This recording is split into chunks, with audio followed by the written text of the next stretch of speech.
오늘 이 사도행전 이 27장의 말씀은요. 이제 바울이 4차 전도 여행이라고도 부를 수 있을 만큼의 이 마지막 복음의 여정의 이야기들을 기록하고 있습니다. 오늘 4차 전도 여행 따로 이렇게 명칭되어 있지는 않지만 오늘 이 마지막 이 복음의 여정을 하나님의 인도 속에서 이 사도 바울은 이제 출발하고 있는 것이죠. 로마로 호송되고 있는 지금 이 순간만큼 여러분 지난날의 전도 여행과는 좀 사뭇 다른 독특한 점을 가지고 있었습니다. 그것은 무엇이냐면 이전에는 자유인으로서 모든 결정에 제한이 없었지만 지금은 제수의 신분이 되어서 자유롭게 결정하고 행동할 수 없었다는 점이 오늘 이번 이 로마로 호송되는 바울의 좀 독특한 전도의 상황이고 그에 따른 지금 현재의 신세죠. 하지만 바울과 함께하는 하나님은 오늘 포로로 끌려가는 바울의 신세를 특별하게 해주십니다. 같은 제수이죠. 하지만 그는 이미 유대에서 함께한 이 로마 당국자들로 하여금 특별하게 여겨졌습니다. 그동안의 하나님의 역사와 그가 전했던 그 복음의 메시지가 이 사람이 그냥 일반적인 사람이 아니라 특별한 사람이라는 것을 깨닫게끔 그 당시 로마 당국자들에게 그 마음들을 주님이 만져주셨죠. 그래서 호송 중에서도요 친절한 대우를 계속 받습니다. 제수임에도 불구하고 이 배려들을 계속 받는데 오늘 이 배가 어떻게 이렇게 진행되는 이 과정들을 좀 살펴보면요. 오늘 바울이 탄 배는 여러분 직항이 아니에요. 로마로 바로 가는 배가 아니라 여러 항구들을 경유하면서 또 정박하면서 그렇게 이동하는 배였는데 이 배가 먼저 도착한 곳이 어디였냐? 바로 이 베니게 지방에 있는 시돈이라는 곳.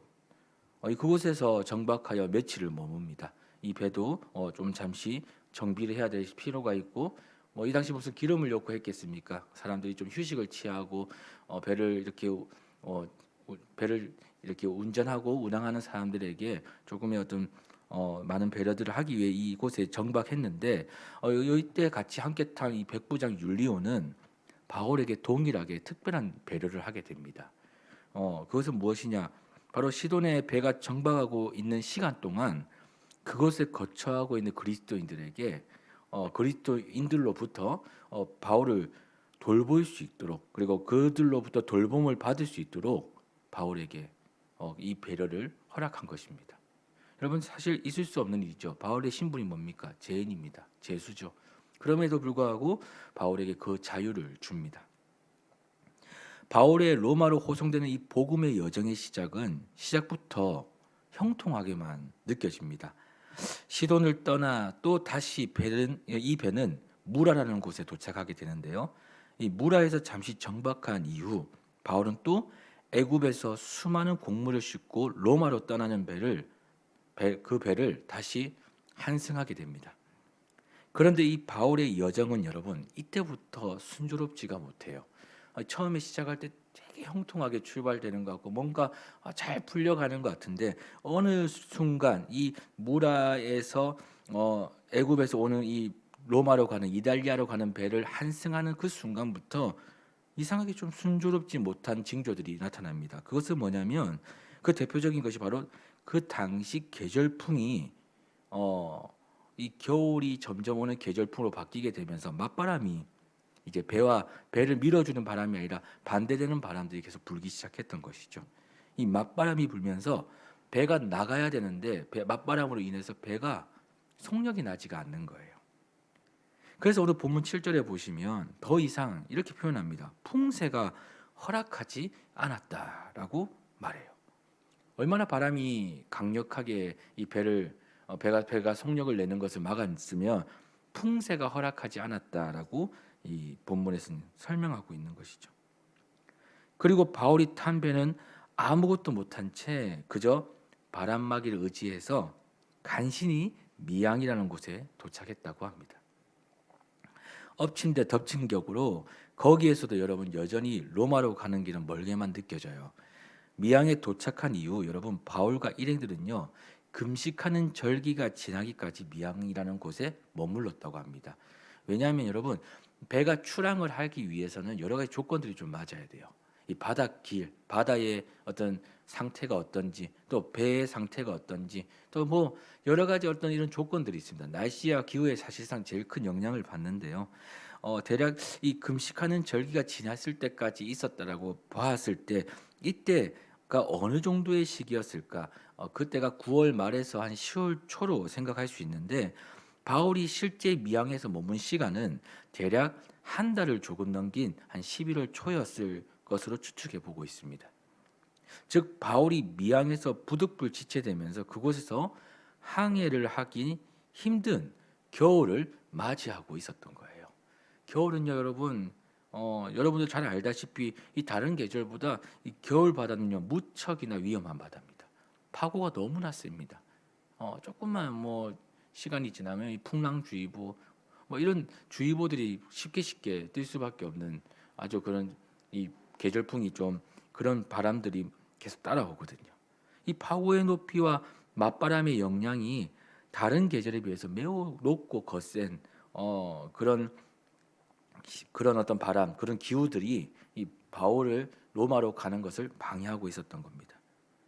근데 여러분, 바울의 눈앞에 놓인 이 겨울 바다는요, 이미 위험을 넘어 항해 자체가 불가능한 바다였다고 바울 스스로도 그 순간 판단했다고 오늘 본문에 적혀 있어요.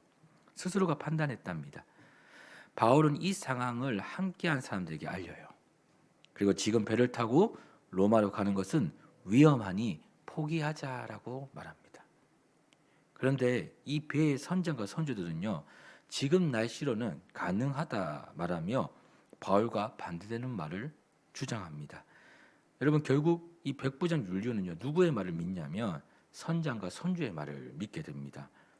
저는 오늘 이 바울이 탄 배가 로마로 출발하여 몇 곳을 정박하고 또 그 이동한 경로들을 제가 이렇게 살펴보면서 또 그리고 또 이동할 때마다 이 마주했던 상황들을 다시 한번 묵상해 보면서 이 바울이 탄 배가 그저 바닷길을 다니는 배로만 보이지 않았습니다. 꼭 어떻게 느껴졌냐면 나와 또 이 자리에 계신 우리 모두의 삶과 살아가는 세상과 너무나 비슷하지 않는가라는 생각을 한번 해보게 되었습니다. 이 배가 누구냐? 우리 인생이죠. 또 그 바다는 어떨까요? 우리가 맞이하는 세상입니다. 우리는 수많은 경험과 또 수많은 지식과 지혜로 앞으로 일어날 모든 문제, 또 모든 길의 문제, 모든 생명의 문제, 또 스스로 해결할 수 있을 것이라는 착각 속에 빠져 살 때가 사실 너무 많죠. 실제 자신이 계산한 계획대로 될 거라는 확신을 가지고 내일을 맞이할 때가 얼마나 많습니까? 자신의 계획대로라면 무조건 만사 형통이라는 무모한 착각 속에서 앞을 제대로 보지 못할 때가 얼마나 많았습니까? 말씀을 전한 저희 인생만 돌아보도 이것은 정말 너무나 당연한 일인데요. 계획대로 된 일보다는 계획대로 안 된 일이 훨씬 더 많다라고 고백할 수 있습니다. 여러분, 이 배를 타고 가는 이 여정이 얼마나 험담했습니까? 너무나 사실은 너무 형통하게만 느껴졌던 시작은 너무나 형통했는데 가는 중간중간에 변수들을 너무 많이 만나요. 인생은 늘 변수가 있습니다. 인생에는 모든 변수들 속에서 때로는 우리의 모든 그 문제를 해결하겠다는 그 의지들이 계속 반복되며 병행되며 우리는 그렇게 또 살아가거든요. 그런데 이렇게 계속해서 한번 형통하게 해주시면 쭉 형통하게 해주시면 좋겠는데 잘 가다가 꼭 막히는 지점이 있고 또 막혔다가 안 될 것 같은데 또 가게끔 하시는 이상한 이런 인생을 우리가 사실은 살고 있죠. 이 이유가 있다면 이 모든 인생의 주권은 하나님께 있다는 것이죠. 그러니까 하나님은 이 모든 것을 사실상 오늘 이 본문에서 일어난 모든 이 사건, 이 배의 여정 가운데 이 4차 전도 여행이라고 말할 수 있는 이 로마로 가는 이 바울의 이 호송되는 여정 가운데 하나님은 전적으로 모든 걸 다 개입하고 계셨다라는 겁니다. 우리가 가는 길이 하나님이 허락하시면 형통하게끔 아주 순조롭게끔 가게도 하시고요. 때로는 하나님이 잠시 이 지점에서 조금 멈춰서게 하셔서 하나님의 말씀이 떨어지기까지 그곳에서 또 해야 될 일들, 그곳에서 하나님의 뜻을 알게끔 하시기 위한 일들, 또 그곳에서 우리가 또 우리의 생각과 우리의 방법과 우리의 계획들이 내려지고 하나님의 생각과 하나님의 방법과 하나님의 뜻으로 채워지는 그 일들을 위하여 잠시 멈춰설 때가 있다라는 겁니다. 오늘 바울의 여정이 지금 그렇다는 거죠. 그러니까 오늘 이 노마로 호송되는 이 바울의 여정 속에 일어난 사건들이 묵상해 보신다면, 여러분 모든 주권은 하나님께 있다라는 겁니다. 우리의 모든 길의 주권과 생명의 주권은 하나님께 달려 있다는 거죠. 여러분, 그런데 오늘 이것을 하나 깨닫게 되는 겁니다. 오늘 이 마지막 이 미양이라는 곳에서 그들이 서로 의견이 대립이 됩니다. 배를 타고 가자. 배를 타고 가지 말자. 바울은 배를 타고 가지 말자고 합니다. 왜냐하면 우리의 생명과 우리의 모든 재산들이 손해를 볼 수밖에 없는 상황이 될 거다. 배를 타면 위험하다라고 얘기해요. 그런데 이 선장과 선주들은 어떻습니까? 끝까지 가자라고 합니다. 끝까지 가자. 괜찮다. 이 정도 바다면 갈 수 있다. 무엇을 믿었을까요? 자신들의 항해의 경험을 믿었을 수도 있을 거라 생각해요. 여러분, 오늘 저는 이 선택의 모습을 보면서 한 가지 깨닫게 되는 것이 있는데요. 사람마다요, 선택의 기준이 달라요. 사람마다 자신의 선택의 기준이 다르다는 것. 미양에서 배를 타지 말자는 바울의 의견과 또 갈 수 있다고 말하는 선장과 선주의 대립 속에 백부장은 결국에는 이 선장과 선주의 말을 선택하는데, 저는 오늘 이 백부장의 선택의 기준이 무엇인가를 한번 생각해 보았는데요. 로마로 가는 여정 속에 자신이 선택해야 될 기준은 이 배의 주인이 바로 선장이었다라고 이 백부장은 생각했다는 거예요. 여러분, 이 배를 너무 잘 알고요, 이 배를 탄 경험이 많은 선장과 선주의 말을 여러분 백부장은요 믿었다는 겁니다. 그 믿음을 가지고 그것을 선택했다. 사실 백부장의 선택은 여러분 너무나도 일반적이고 상식적인 선택이죠. 누가 봐도 당연한 선택입니다. 그런데 여러분 바울은 달라요. 함께 배를 타고 가고 있지만 바울이 보는 이 여정의 기준은요, 이 여정의 주권자의 기준, 서두에 말씀드렸지만 이 주권자의 기준은 누구냐? 하나님이었다는 거예요. 바울에게 있어서는요, 여러분 선장과 그의 선주들이 이 배의 주관자라고 생각하지 않고 이 배의 주관자는 하나님이시라는 것을 믿고 그는 출발했습니다. 모든 여정 속에 바울은요 하나님의 인도를 구했을 거예요. 이곳에서 이곳을 넘어갈 때, 저곳에서 저곳을 넘어갈 때 어떤 순간순간마다 하나님의 인도를 구했을 것입니다. 자신을 크게 보는 겁니다. 로마로 인도하는 분은 이 배의 주인인 선장과 선주에게 달려있는 게 아니라 모든 인생의 주인이자 모든 세상의 주인이신 하나님께 달려있음을 바울은 믿었습니다. 그리고 그것을 선택의 기준으로 삼았다는 것입니다. 여러분, 성도로 부름받은 우리는요, 세상의 지혜보다 하나님의 지혜를 절대 기준으로 삼고 살아가는 사람들입니다. 오늘도 우리는 수많은 선택의 기로에서 고민하고 생각하고 또 비교하고 계산할 거예요. 그런데 하나님을 기준으로 삼는 성도가 먼저 해야 될 것이 있다면 그것은 바로 기도입니다. 무슨 일을 만나든지요, 기도합니다. 이 선택이 기준인 사람은요. 그리고 하나님의 책임과 보살핌이 보장된 만사 형통의 길을 걸어갑니다. 우리 오늘도 기억하셔야 될 것이 하나가 있는데요. 하나님이 함께하는 길이요, 바로 만사 형통의 길입니다. 바울은 로마로 가는 모든 여정에서 일어난 모든 선택들이 선장과 백부장의 선택으로만 보지 않았다는 것. 그 선택을 허락하신 하나님을 향해 계속 기도하며 믿음으로 나아가는 것. 이게 본인이 하나님으로부터 부름받았다는 삶으로 나타나는 증거.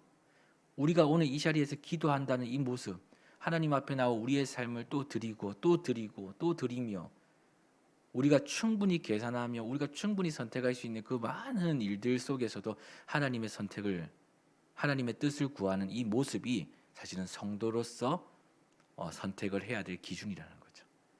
성도로서 하나님 앞에 나와 행해야 될 그 자세라는 겁니다.